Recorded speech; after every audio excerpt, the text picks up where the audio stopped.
Lewis Hamilton has been at the center of an intense jewelry standoff with the FIA since the start of the new season. Lewis Hamilton is likely to be backed by F1 bosses in his jewelry battle with the FIA as a division between the two continues to grow.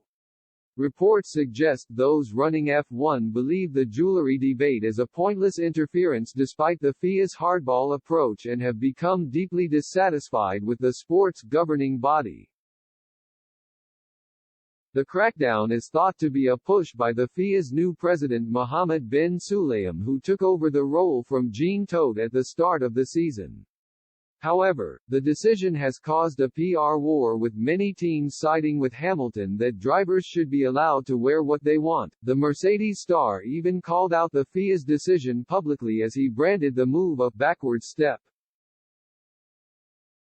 That is just one facet of F1 bosses' frustrations with drivers and team principals, also highly critical of many of the decisions made by the FIA this season. Hamilton, Christian Horner and Mattia Binotto were among the high-profile names criticizing their handling of last weekend's Monaco Grand Prix after a heavy delay due to rain. The Ferrari boss also accused the FIA of not following the rulebook after failing to punish Max Verstappen and Sergio Perez for crossing the pit exit line.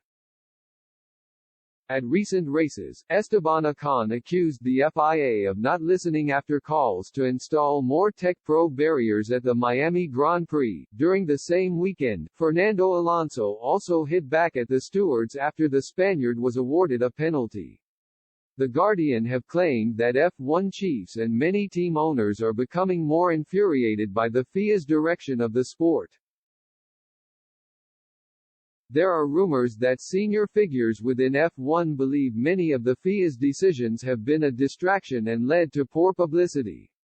Bosses have also been left asking whether the FIA's influence in F1 could be downsized in the coming years. It comes after F1 bosses looked to cash in on a surge in interest for the sport in recent years.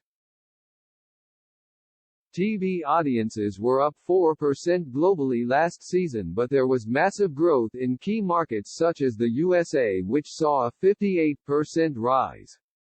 The frustration comes after the FIA made a sweep of changes for 2022 after a controversial end to last season. The FIA had promised an in-depth reform of refereeing and race direction in an attempt to cut out errors. This resulted in the introduction of new race directors Niels Wittich and Eduardo Freitas to replace Michael Masi, but things have not gone how F1 bosses had hoped.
I am like